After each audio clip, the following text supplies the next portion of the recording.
Welcome back to KC. 40 acres and a mule, the untold truth.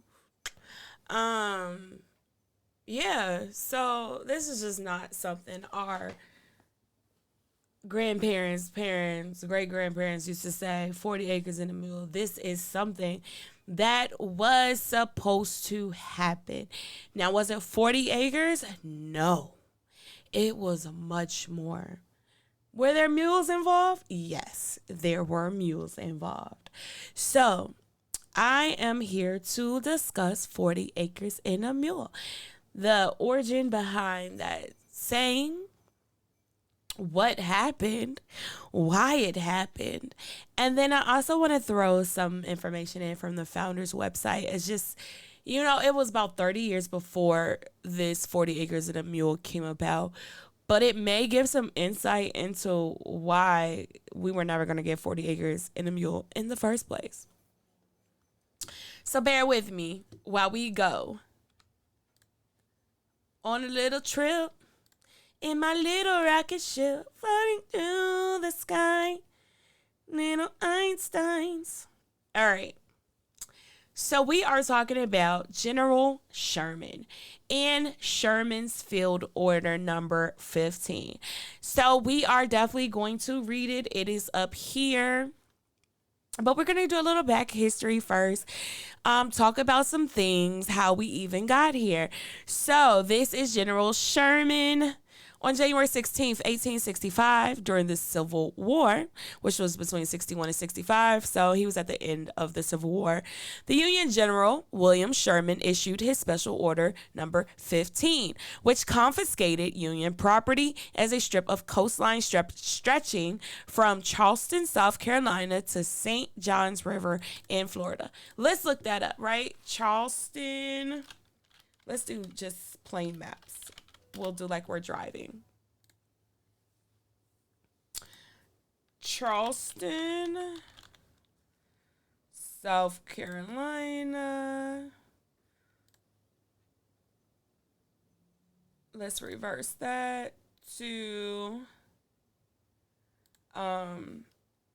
what did it say? What did it say?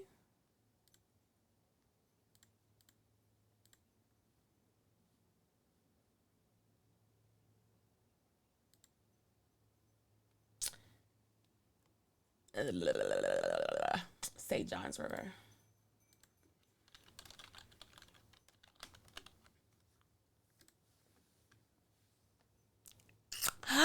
Wow. Right? Wow.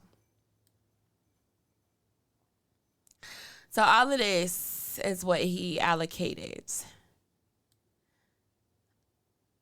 for black people. Some of my family came from here, there, all over. But anyways, this is the area. This chunk of space, this chunk of land.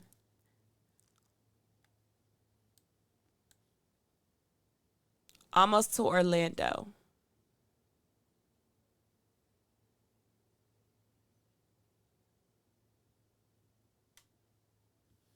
That's a lot of land. So let's go back. Including Georgia's Sea Islands and the mainland 30 miles in from the coast. So, Georgia's Sea Islands. So, this is all these islands that, the conclusions and now have that they charge an arm, a leg, and a kidney to stay on. All of this was supposed to be black land, right? So all these islands. And then we're talking about the mainland. So let's say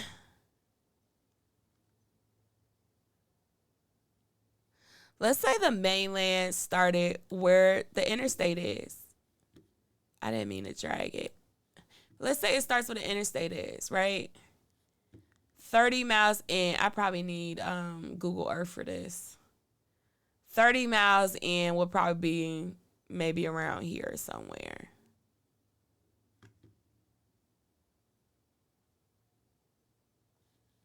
I might pull it up on Google Earth.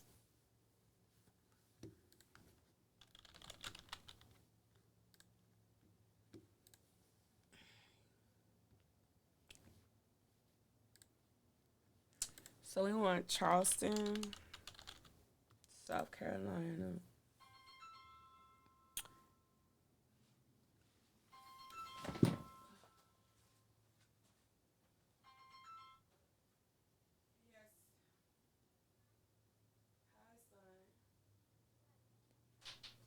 Nothing much. What are you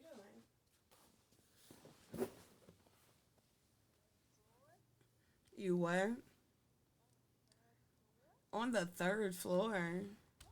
What are you doing on the third floor? I hope you're not playing up there.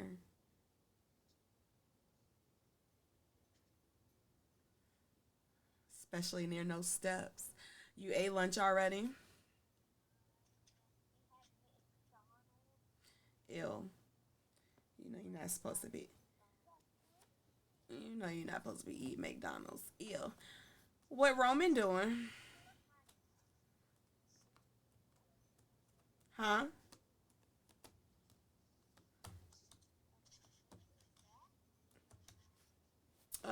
Probably at the store or in the house cleaning up.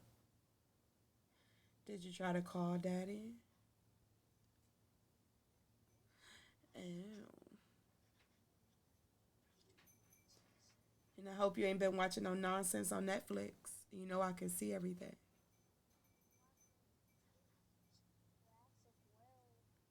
Oh, okay. You talked to Sissy today? Um, Bye. Love you. Talk to you later. All right. Oh, my bad. My bad. Ignore that. But I was going to answer because it's my baby. All right. So we got Charleston. We wanna pin that. I just got all these random projects. Save to projects. And then we want to pin St. John's River, Florida. And we want to pin that. And then we want to go in to the mainland. Let's do it even. Path or polygon. No, I want to measure. So if we're doing to the mainland, so let's do over here. And oh, I was supposed to be doing miles. That's only 18 miles?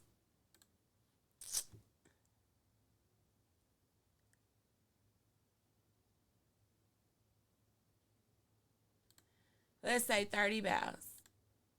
Right? Save to project. And then let's add another minute measurement.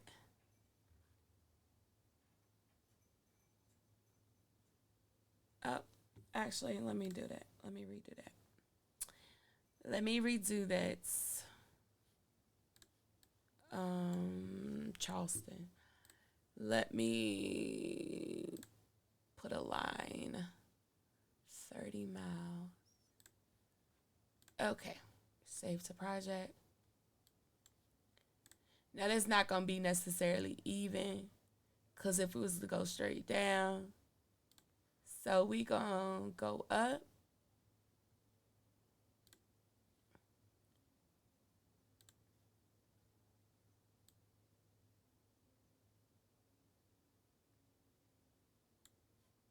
Save the project.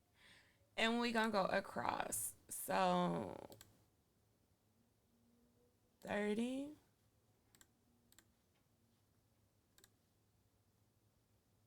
And I'm just choosing random parts. 30.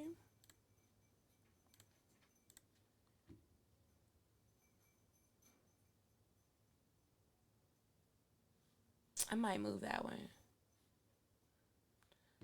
Because that's not really land. 30. That's right at 30. That's probably why they did it like that, to be honest. Because they knew that won't really land. 30. So basically all of this, right?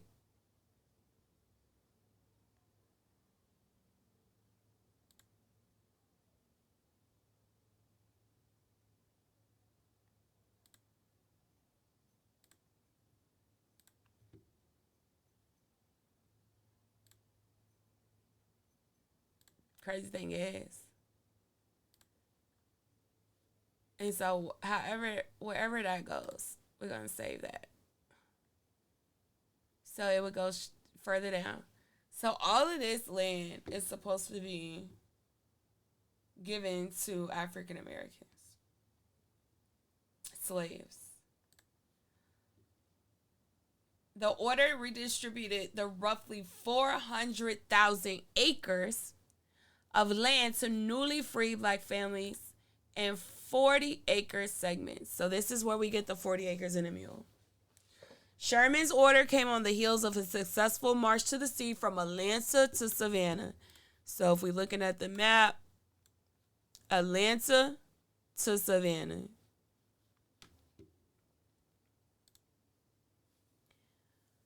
And just prior to his march northward into South Carolina, radical Republicans in the U.S. Congress like Charles Sumner and Thaddeus Stevens for some time had pushed for land redistribution in order to break the back of Southern slaveholders' power.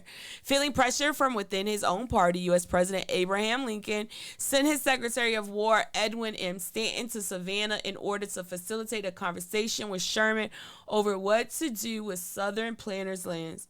On January 12th, Sherman and Stanton met with 20 black leaders of the Savannah community, mostly Baptist and Methodist ministers, to discuss the question of emancipation. Lincoln then approved Field Order Number 15 before Sherman issued it just 4 days after meeting with those black leaders. From Sherman's perspective, the most important priority in issuing the directive was military expediency. It served as a means of providing for the thousands of black refugees who had been following his army since his invasion of Georgia. He could not afford to support or protect these refugees while on campaign. The order explicitly called for the settlement of black families on confiscated land, encouraged freedmen to join the Union Army to help sustain their newly won liberty, and designated a general officer to act as an inspector of settlements. And that inspector was General Rufus Saxton, who did not do his fucking job. Let's be real. However, he did give mules to the farmers. So he didn't give them the amount of land they were supposed to be issued, but he did in turn give them mules, where we get the 40 acres and a mule. So, because Sherman's plan was so fucking radical and it stirred every white person's dark and decrepit spirit and heart, the South went crazy.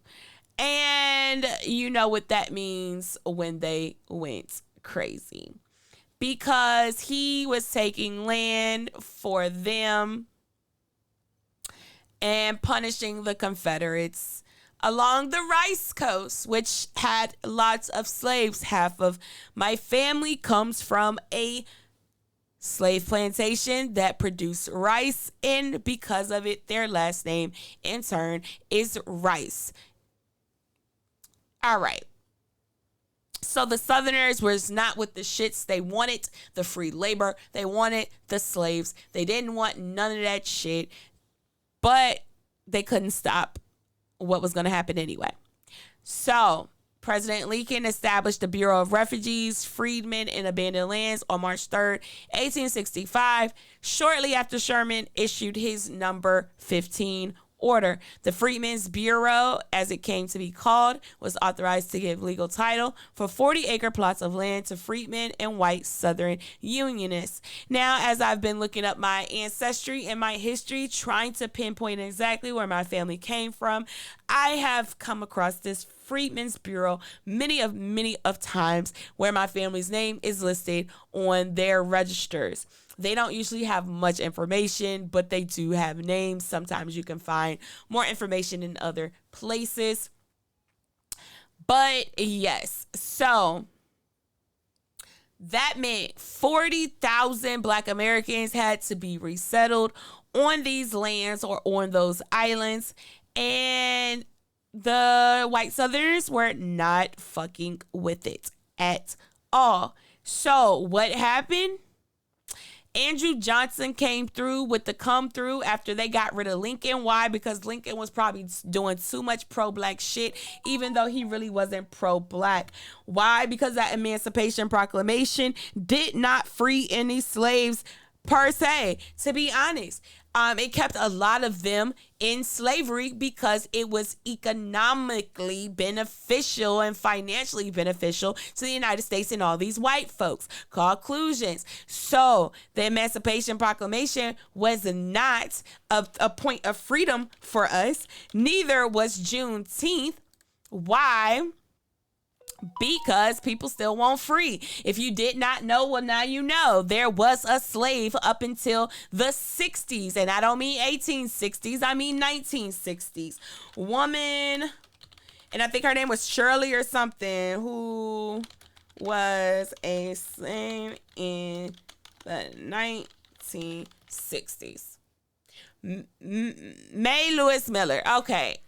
May Lewis Miller. She died in 2014, and I'm so sad that I didn't hear about her until after she died, because I would have loved to interview her to hear about her fucking life, because this is outrageous that they paint the picture that slavery was such a long time ago, that all this shit. But May Lewis Miller, please look at her face. Remember her face, please. All right? May Lewis Miller, born May Lewis Wall, August 24th, 1943, 2014, was an American woman who was kept as a slave. She did not even know she was a slave until, I believe, after Martin Luther King was assassinated. How outrageous. May states that she was repeatedly raped along with her mother by the white men of that Gordon family. Now, this is in modern times. My mother was already alive. 1962, my mother was born. This lady was a slave when my mother was living her best golden life in her little black neighborhood on her little bikes or whatever. This girl was a slave.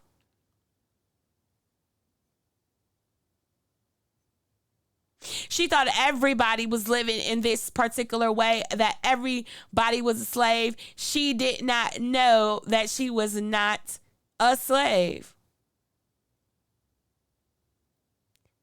They were still on the belief that if they ran away, they would be killed.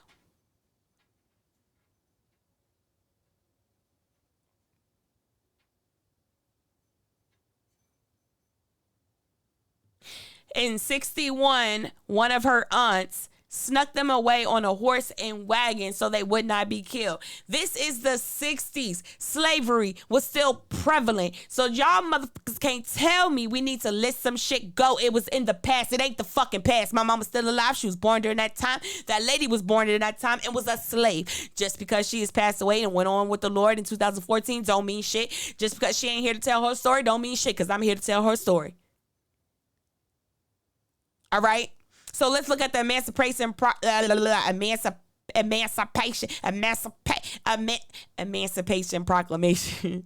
Let's look at that. All right. Abraham Lincoln signed this in 1863. It says that all persons held as slaves within the rebellious areas are and henceforth shall be free. I don't think it actually read like that. So let's read it in its entirety. A proclamation, whereas on the 22nd day of September in the year of our Lord, 1862, was amazing 100 years later that there was still a slave. A proclamation was issued by the President of the United States containing, among other things, the following to wit, that on the first day of January in the year of our Lord, 1863, all persons held as slaves within any state or designated part of a state, the people whereof shall be then in rebellion against the United States, shall be thenceforth and forever free. So this is telling you right there that anybody who rebelled would be free. If you didn't rebel, you were not considered free. Ain't that some shit that you had to fight back on, some shit that you shouldn't even have to fight against in the first place? So anybody that fought back and rebelled were considered free. And the executive government of the United States, including the military and naval authority thereof, will recognize and maintain the freedom of such persons, and will do no act or acts to repress such persons or any of them in any efforts that they make for their actual freedom. I don't believe that to be true, because I know that y'all was hunting these niggas down because they was running away and getting free and rebelling. So y'all was lynching and y'all was shooting and y'all was killing and y'all was throwing them in rivers and y'all was drowning them. Y'all was cutting up and y'all was eating them and y'all was allowing y'all dogs to attack them. So let's not act like y'all wouldn't and weren't stopping them from attaining their freedom. That the executive will, on the first day of January, aforesaid by proclamation, designate the states and part of states, if any, in which the people thereof respectively shall then be in rebellion against the United States, and the fact that any state or the people thereof shall be on that day in good faith representing the Congress of the United States by members chosen thereto at elections wherein a majority of the qualified voters of such state shall have participated, shall, in the absence of strong countervailing testimony, be deemed conclusive evidence that such state and the people thereof are not then in a rebellion against the United States. So what this is saying is, if the people of that state and the government and the powers that be in that specific state say, yeah, they ain't rebelling, even if they are rebelling, you are not free. Now, therefore, I, Abraham Lincoln, President of the United States, by virtue of the power in me vested as Commander-in-Chief of the Army of the Navy of the United States in time of actual armed rebellion against the authority of government of the United States, and as a fit and necessary war measure for suppressing said rebellion, do on this first day of January in the year of our Lord, 1863, and y'all love putting God in some shit that God wasn't even a part of. Y'all ain't consult with God in none of this bullshit. In accordance with my purpose to do so publicly and proclaim for the full period of 100 days from the day first above mentioned,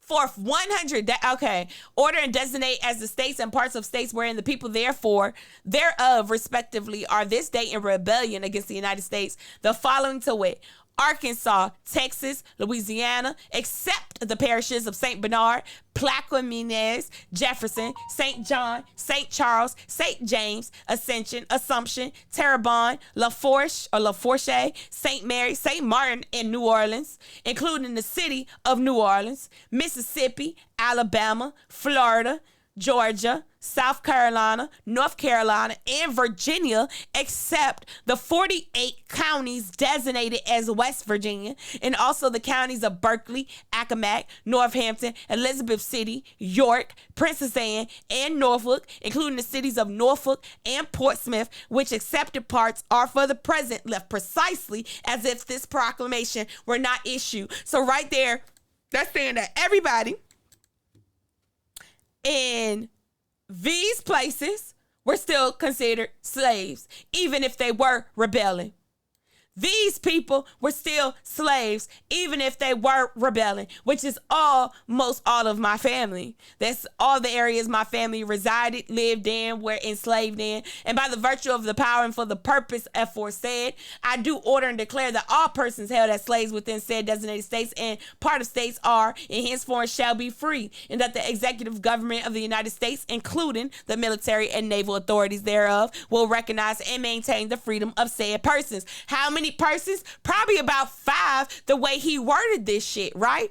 And I hereby enjoin upon the people so declared to be free to abstain from all violence unless in necessary self-defense, and I recommend to them that in all cases when allowed they labor faithfully for reasonable wages. And I further declare and make known that such persons of suitable condition will be received into the armed service of the United States to garrison forts, positions, stations, and other places, and to man vessels of all sorts in said service. And upon this act, sincerely believing in the act of justice warranted by the Constitution upon military necessity, I invoke the considerate judgment of mankind in the gracious favor of Almighty God. Yada, yada, yada, yada, bullshit. So, 1863, right around the time that we are issuing out the number 15 order. So let's go look at the number 15 order, and then we're going to look at what happened, and then we're going to go back and revisit what the founder said, and we're going to close this out because it's all been bullshit. So anyways, this is the number 15 order given by William Sherman, Headquarters Military Division of the Mississippi in the Field, Savannah, Georgia, January 16th, 1865. It was published in the front page of New York Times, January 29th, 1865. Titled General Sherman's order providing homes for the freed Negroes. Now you can go to the Times website and go try to read it yourself and see what the actual newspaper said, but you will have to pay for it. So leave that up to you. I refuse. So here I am, found it a different way. So Special Field Orders number 15, the islands from Charleston South. This is the first bullet point. The abandoned rice fields along the river for 30 miles back from the sea, and the county bordering the St. John River, Florida, are the reserved and set apart for the settlement of the Negroes, now made free by the acts of war and the proclamation of the President of the United States. At Beaufort, Hilton Head, Savannah, Ferdinand, St. Augustine, and Jacksonville, the blacks may remain in their chosen or accustomed vocations, but on the islands and in the settlements hereafter to be established, no white person whatever, unless military officers and soldiers detailed for duty, will be permitted to reside, and the sole and exclusive management of affairs will be left to the free people themselves, subject only to the United States military authority and the acts of Congress. By the laws of war and the orders of the President of the United States, the Negro is free and must be dealt with as such. He cannot be subjected to conscription or forced military service, save by the written orders of the highest military authority of the department under such regulations as the President or Congress may prescribe. The Negro is free. Domestic servants, carpenters, blacksmiths, and other mechanics will be free to select their own work and residence, but the young and able-bodied Negroes must be encouraged to enlist as soldiers in the service of the United States. Encouraged to enlist as soldiers, not forced to contribute their share toward maintaining their own freedom and securing their rights as a citizen of the United States. Negroes so enlisted will be organized into companies, battalions, and regiments under the orders of the United States military authorities and will be paid, fed, and clothed according to the law. The bounties paid on enlistment may, with the consent of the recruit, go to assist his family in settlement and procuring agricultural implements, seed, tools, boats, clothing, and other articles necessary for their livelihood. Number 3, whenever 3 respectable Negroes, heads of families, shall desire to settle on land and shall have selected for that purpose an island or locality clearly defined within the limits above designated, the inspector of settlements and plantations will himself, which we know he did not, by such subordinate officer as he may appoint, give them a license to settle such island or district and afford them such assistance as he can to enable them to establish a peaceable agricultural settlement. The 3 parties named will subdivide the land under the supervision of the inspector among themselves and such others as they may choose to settle near them, so that each family shall have a plot of no more than 40 acres of tillable ground, 40 acres of tillable ground, 40 acres of tillable ground, and when it borders on some water channel with not more than 800 feet of waterfront, in the possession of which the land military authorities will afford them protection until such time as they can protect themselves, or until Congress shall regulate their title. The quartermaster may, on the requisition of the inspector of settlements and plantations, place at the disposal of the inspector one or more of the captured steamers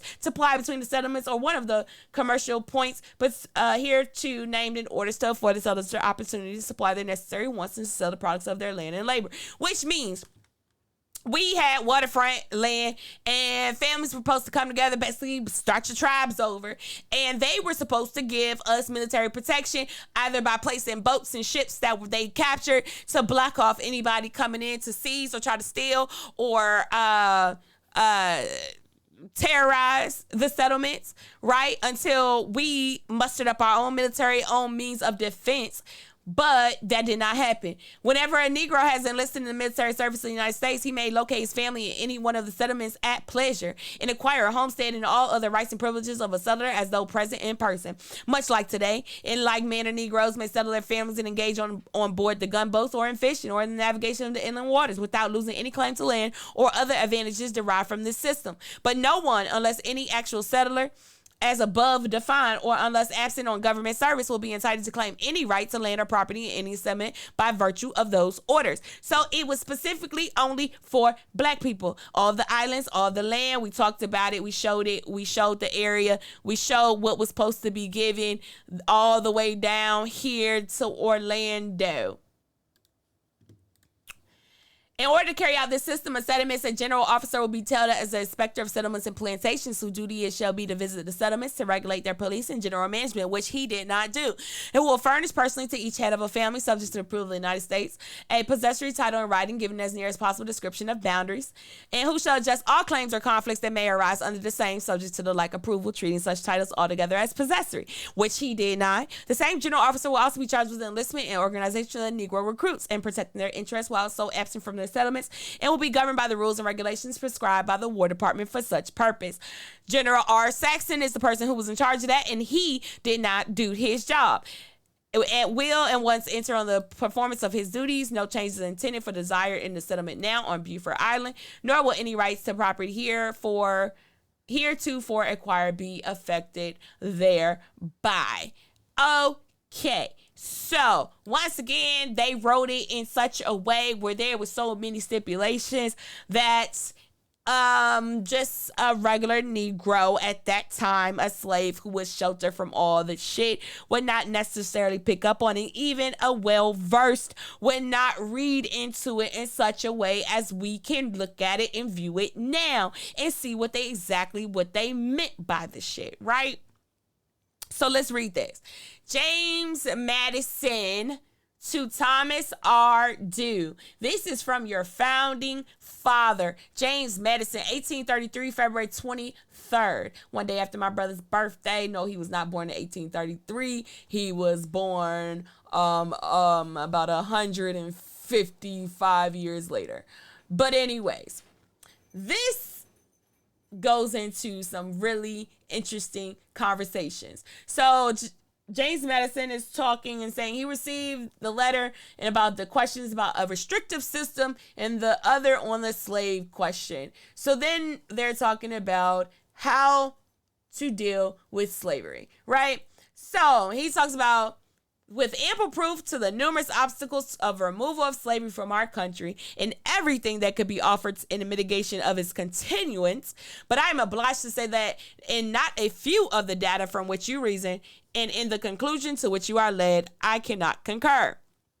What can he not concur? I am aware of the impracticability of an immediate or early execution of any plan that combines deportation with emancipation, and of the inadmissibility of emancipation without deportation. But I have yielded to the expediency of attempting a gradual remedy by providing for the double operation. What this is saying is, we can't free these niggers without getting rid of these niggers. We can't get rid of these niggers without freeing these niggers. So how do we do this? Well, let's read and see what he was thinking about. If emancipation was the sole object, the extinguishment of slavery would be easy, cheap, and complete. Meaning we could just free these Negroes. But that wasn't the goal, right?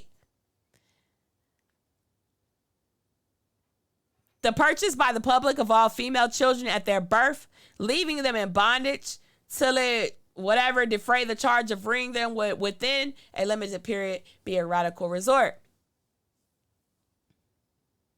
With the condition of deportation, it has appeared to me that the great difficulty does not lie either in the expense of emancipation or the expense in the means of deportation, but in the attainment of their requisite asylums, the consent of the individuals to be removed, and the labor for the vacuum to be created. So what he's saying is, it's easy to get rid of these niggas, but where we gonna put these niggas? Are they gonna be willing to go? And then what we gonna do to replace these niggas? This is the questions that they're asking back then. It wasn't, they didn't give a fuck about, they could have freed us at any given time. But it wasn't about being free. For us, it was about the expense for them, because they would have had to labor more. They would have had to put out more. They would have had to do more, be more, act more, do more. They didn't want to. So with regard to the expense, one, much will be saved by voluntary emancipations, increasing under influence of example and the prospect of bettering the lot of slaves. Much may be expected in gifts and legacies from the opulent, the philanthropic, and the conscientious. More still from legislative grants by the states, of which encouraging examples and indications have already appeared. 4, nor is there any room for despair of aid from the indirect or direct proceeds of the public lands held in trust by Congress. With the sufficiency of pecuniary means, the facility of providing a naval transportation of the exiles is shown by the present amount of our tonnage and the promptitude that which can be enlarged by the number of immigrants brought from Europe to North America within the last year, and by the greater number of slaves which have been within the single years bought from the coast of Africa across the Atlantic. So he's talking about immigrants then flooded in. And then all the slaves that were bought from the coast of Africa. So then he talks about what their problems was. Again, remember, they didn't have a place to put them. Would they be willing to go? And how would they replace the labor? In the attainment of adequate asylums, the difficulty, though, may be considerable, is far from being discouraging. Africa is justly the favorite choice of the patrons of colonization. Of course it is. Send your black ass back to Africa, even if you didn't come. And the prospect there is flattering. 1, in the territory already acquired. 2, in the extent of the coast yet to be explored, and which may be equally convenient. 3, the adjacent interior into which the littoral settlements can be expanded under auspices of physical affinities between the newcomers and the natives, and of the moral superiorities of the former. 4, the great inland regions now ascertained to be accessible by navigable waters and opening new fields for colonizing enterprises, always trying to fucking colonize.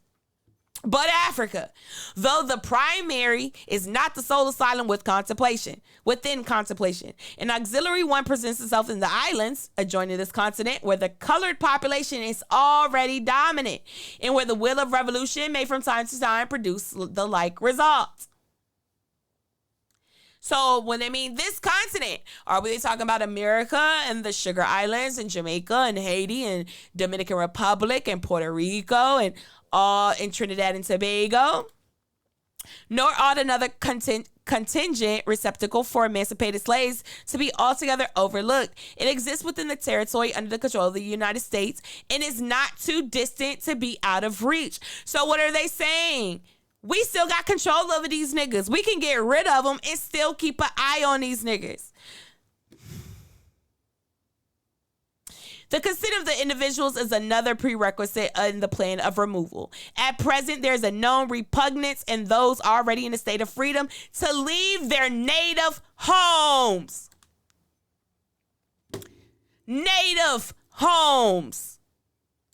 Among the slaves, there is almost a universal preference for their present condition to freedom in a distant and unknown land. But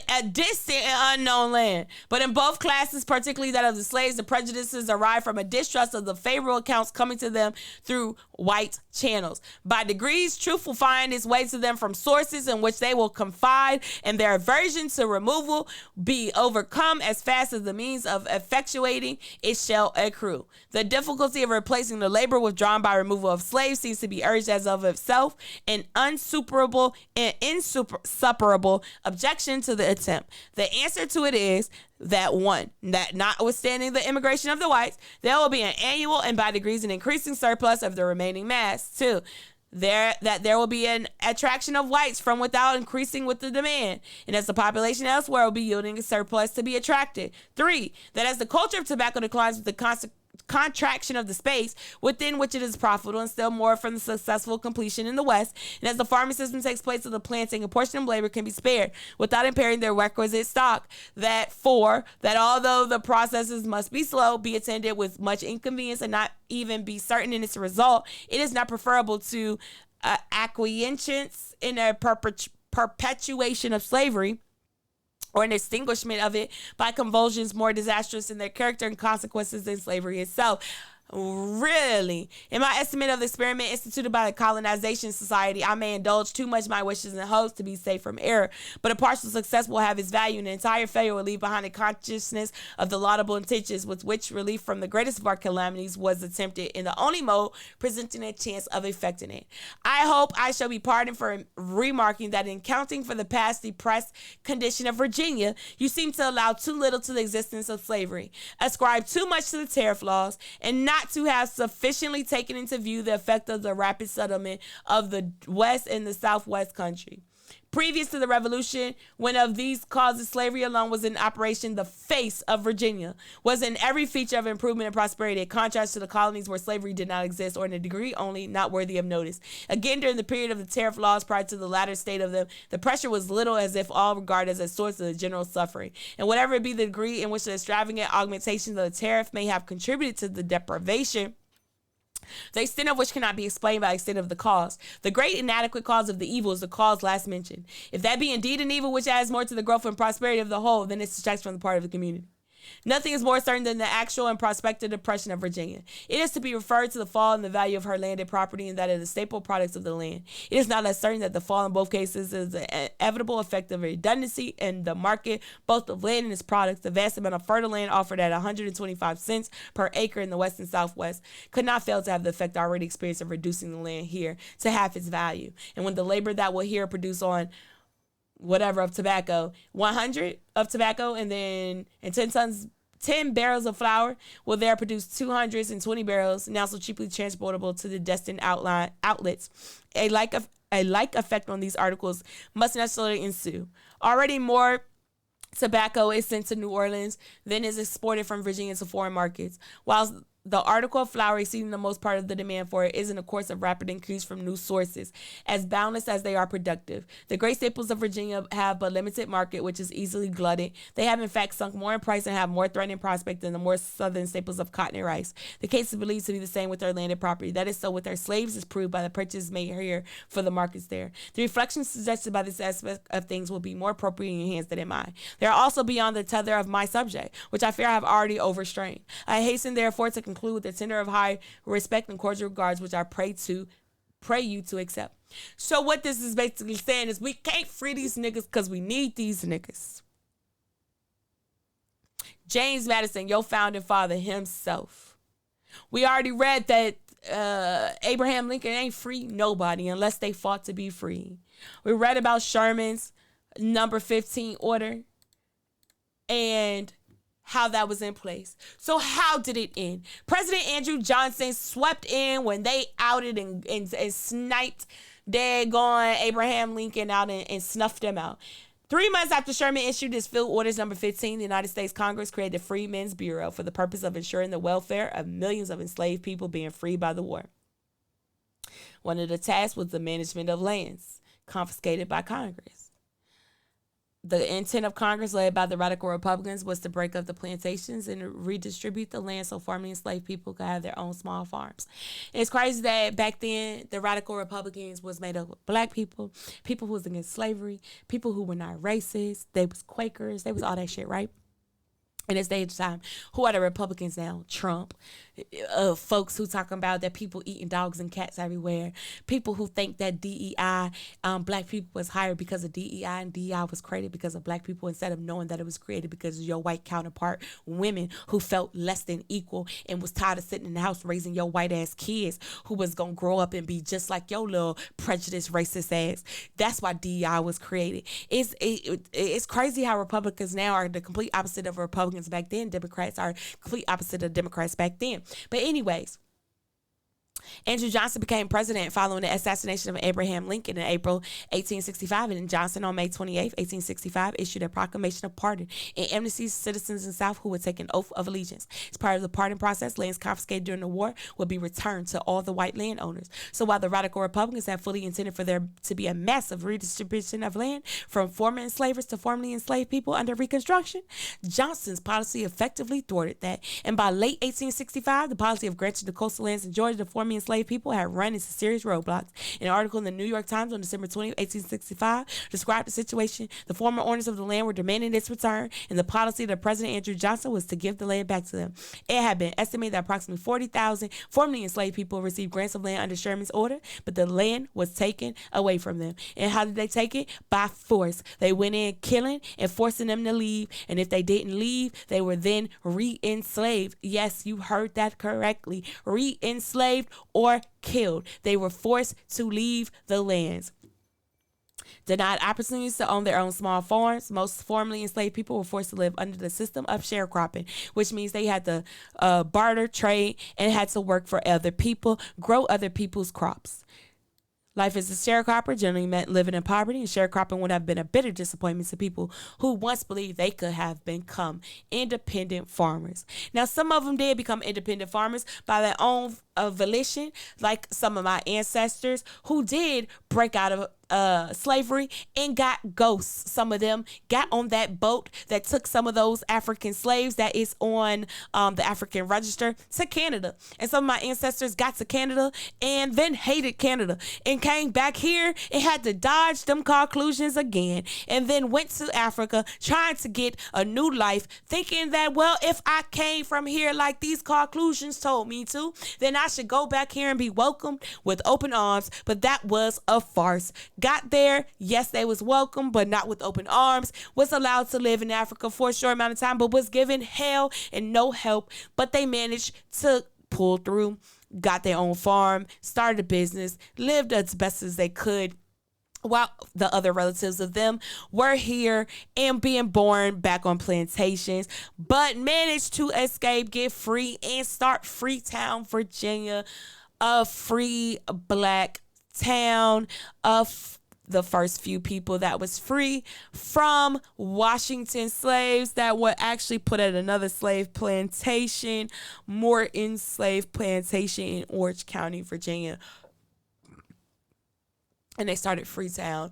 And mostly everybody out there was related. The Lewis family, the Washington family, which I stem from. My mother's great-grandparents were the ones who started Freetown with the Lewis family. My mother's great-grandparents are the ones who fled slavery and went to Canada and to Africa and served under kings and queens. Yes, still served. Crazy enough, when you hear about the Butler story, yes, that is a man in current time. I think he was around the 60s, 70s, 80s when he was the butler for the White House. But my mother's great-great-grandfather was also under Roosevelt and Eisenhower, and also served under the King of France and the Prince of Persia, I want to say. Crazy story, crazy back history. Washington, I know a lot of people like, yeah, it comes from George Washington, and there may not have no proof that comes from it. Yes, it comes from that George Washington and that slave family. Now, from my research, George Washington never had any kids, so a direct descendant, nobody should be of George Washington himself, as in grandchild, great-grandchild, great-great-great-great-great, because he didn't have kids. His wife had kids with somebody else, and he just took ownership and raised those kids like they were his. So if anybody stemmed from his wife's children, you do not stem from George Washington. You stem from his wife's children. But as far as the Washington plantation or the Washington family itself, you may stem from his cousins or other relatives, and that is also maybe how you got your Washington last name, or you derive from the Washington clan, or your ancestors might just been born on that bitch and was forced to take that last name, Washington. So that's it. That's all. I know it was like a little bit more than 40 acres in a mule, but this just tells you how they thought of us, what they thought about it, what they thought about giving us our land and doing all of that. This is where they met in Savannah, where to do that number 15 order with General Sherman. Gorgeous house. Black people owned all of this land, owned all of these properties, owned all of these places, and it was stripped. I'm pretty sure now this house is probably owned by a white person. I'm pretty sure, like most historical places. That's usually what happens. They find a way to X us out and cut us out.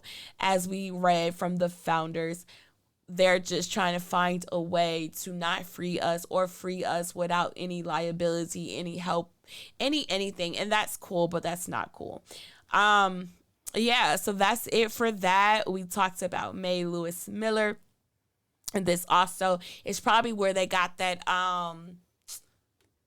Alice movie from, with Keke Palmer, and from slavery to modern day time, because it was a real fucking story. This is real history. This is real life. It is not back in the dang on olden days in black and white. Nah, they actually gave us black and white pictures because they wanted it to seem older than what it was. Bitch, they had color pictures back then. You know, they actually had color photography way back before the 1900s. Surprising. Look it up. Do your own research. Investigate. The quickest way to hide something, to keep us in the dark, is to put it in a fucking book, because they don't expect us to read it, because they always hope we were stupid, dumb, ignorant savages, barbarians, and then they realize many of times we are nothing of the sort, and in fact they are the savages and barbarians. So boss up, learn some shit, grow, expand your mind, pass on the information, the knowledge you know. Give it to the people who need to know it too. Make sure your kids know real history. They're not teaching y'all kids shit in school anymore.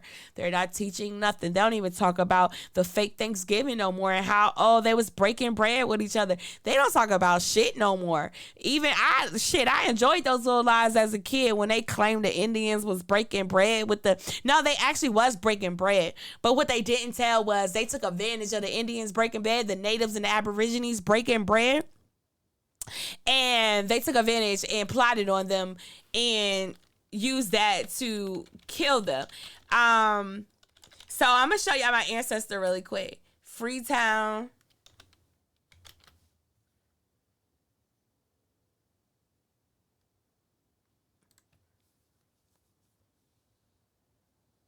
Henry Washington was born in Africa, perhaps Senegambian. So I'm going to do a separate video when I go through my ancestry, and you will see this as, I think it's my latest, let me look. It's my latest ancestry thing. My latest ancestor. And it says Senegambian. I'm about to pull it up. Y'all can't see me, but I'm just saying. Oh, well, good. I'm glad they were safe this time. Come on and load, slow phone.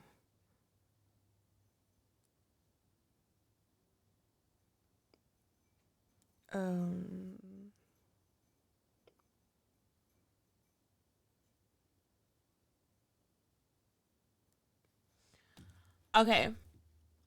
Oh, shit. My bad.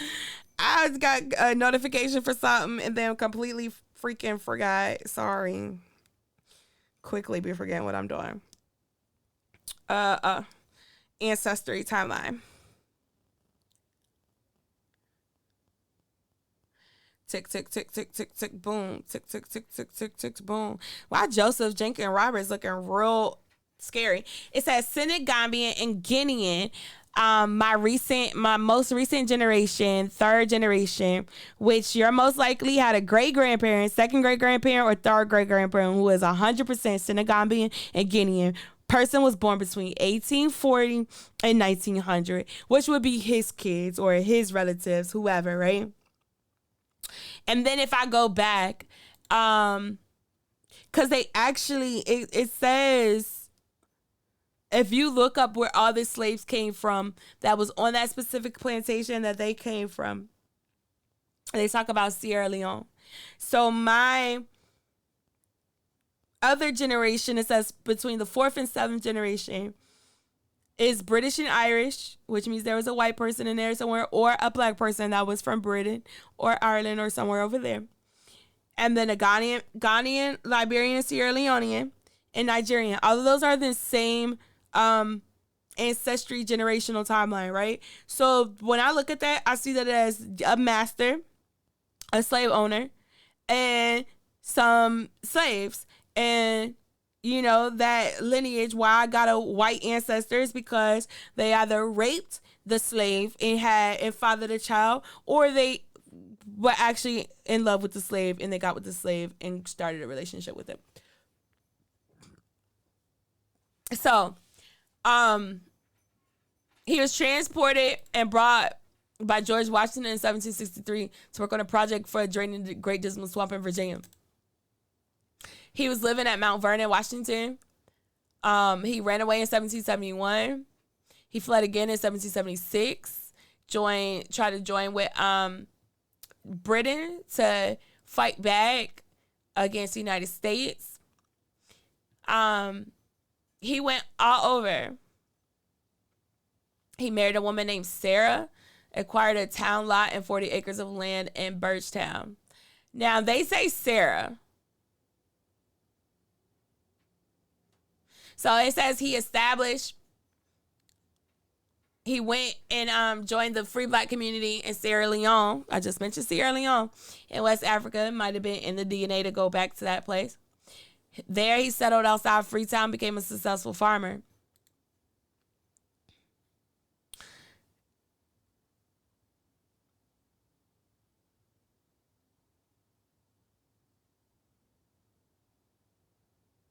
So he became a founding father in Africa. Interesting. I love history. But I want to show y'all a picture. I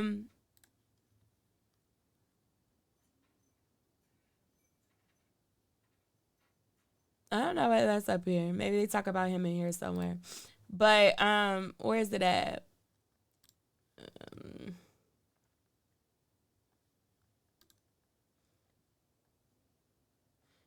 So this is a historical marker for Freetown and Crozet, the community where my family established for forming enslaved people in 1866.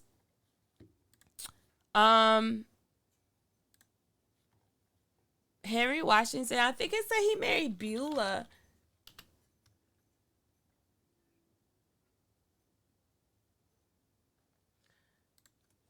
Married Beulah.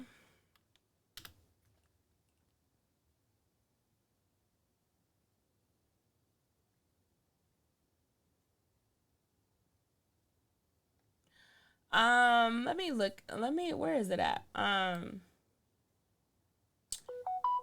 What is it? Orange County slaves, Virginia.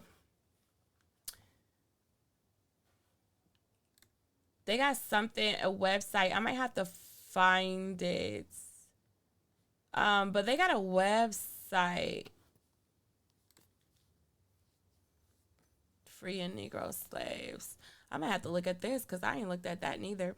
Let me see if I still got it on my phone.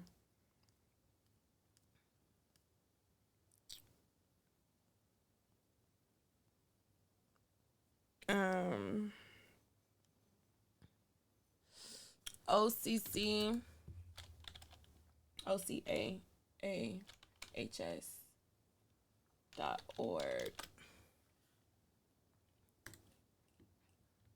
Okay. Look at them gorgeous black people.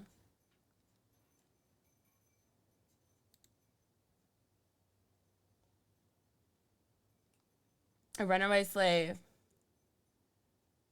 He is 33, very stout and very black with African features, about 5'9".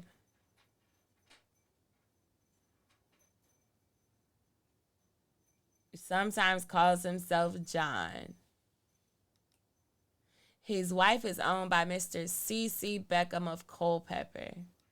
That's crazy.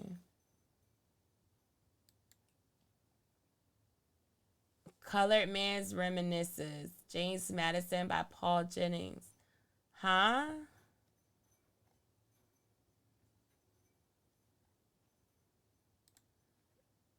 I want to look at that. Captain Andrew Maples, Tuskegee Airman. Oh, he was so gorgeous.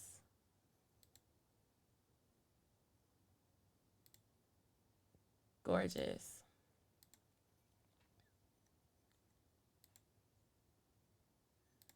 What is that? Country cooking. So that's Edna Lewis. She became a world-renowned chef, and she is from Freetown as well. So she is a Lewis, and like I said, it was started by Lewis, Washington, and some other families, and that's crazy. I wish our people would talk more about our history, because it's so much stuff that I've just discovered over the past 6 months about my family, and my family's written up in so much history stuff that is like crazy. Like, why don't I know this information? Why aren't we sharing this information, right? That's all I'm saying. Why aren't we sharing this information? So look, the Washington family. Edna Lewis, that's what I was talking about. The Jackson family, the Monroe family, the Jones family, the Mickey White and Long family, the Thurston family, and the East family. So my family is this, the Washington family. Edward. Okay, so Henry. So Edward probably comes from Henry as well. But Edward married Beulah, who is a Aborigine, i.e. a Native American. Beulah looks very black to me. But it just talks about his life and how. So I said Henry, and I meant E.S. Washington. Henry was the one that went to Africa, but E.S. Washington was the butler. My bad. Edward was the butler. But I also tracked them, like almost all of my mom's family is buried in that same place in Crozet, in Yancey Mills, Albemarle, up there near Mount Vernon and George Washington shit. Like everybody, there's gravestones. Let me see if I can find Crozet. Virginia Piedmont Baptist, because they have a cemetery at Piedmont Baptist, and in that cemetery is sectioned off.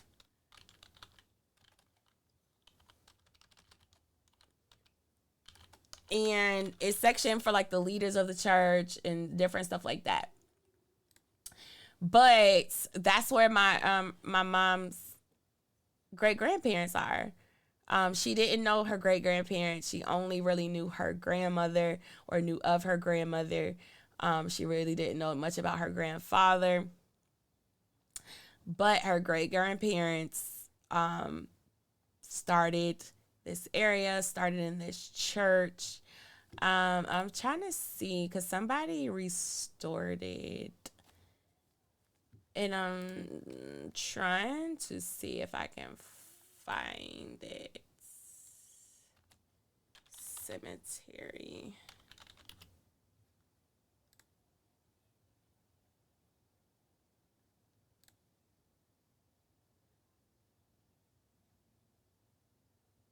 Okay, so this guy, he bought the land and restored it. So he ended up finding place markers for different things. And look, when I scrolled, I was so shook that my mother's great grandmother, this is her headstone, Maria A. Washington, died December 31st,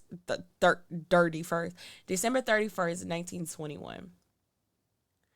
She was a kind and affectionate.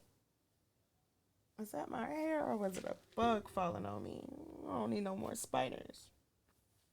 She was a kind and affectionate wife, a fond mother, and a friend to all.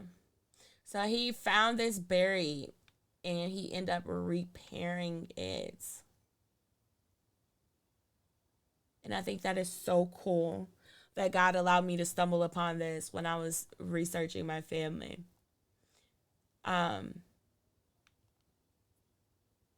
Yeah, so eventually I'm going to go up there and go explore and go feel the energy and give reverence to my ancestors who took the risk, who stepped out on faith, who believed that there was something better and bigger than the scraps and the crumbs they were given.